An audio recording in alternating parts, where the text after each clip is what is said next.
Ay, susuot mo dyan. Oo. Oy. Ito, nabili ko to. Ganda. Ano lang, pre, nabili ko. Ganda quality. Kasama to? Sapatos? Sapatos no? Sapatos. Uy, ang laki niya na. Ang laki niya. Ay, kasama to? Ano to, sapatos? Sapatos ba to? Libre dyan? Hindi yan. Siyempre, ito yung boxing niya. Ayan yung boxing niyan. Oo, dyan yung mga Grabe. Paganda yung boxing. Solid, oh. Daming kasama. Oh, ganda, oh. Gray back, Yung gray back pinibili kong hoodie, Doritos. naka-plastic lang ito. Pang sapatos to, ang ganda. Baka naman ano to, sobrang mahal naman ito. Ano yung sa Amerika? Mura lang yan. Ang mahal tignan, pero mura lang yan dito. Ah, mura lang. Oo.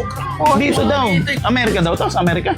Dito nga sa Pilipinas. Ah, dito sa Pilipinas yan? Local made. Angas. Oh, yun so. Pero sobrang Oh. ganda ng quality niya. Kita mo naman yung tela yun. Pero parang nakakatakot no? Pag nakita, baka mamaya... Manakaw? Oo, manakaw to. Ay, Mura lang kasi yan niya.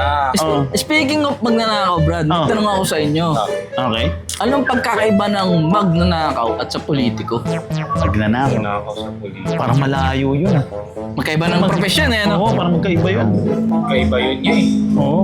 Meanwhile. Ano, alam niyo? Ah, sige. Hindi niyo alam. Ang magnanakaw muna bago tumakbo. Okay. Eh, yung politiko, tatakbo muna bago magnakaw. Ayun nga. Uy. Kaya tago mo na yung Tago mo na grade ito. book mo. Baka manakaw yan, Brad. Sayang yan. Ang ganda pa naman ng quality niyan. Good quality yan eh.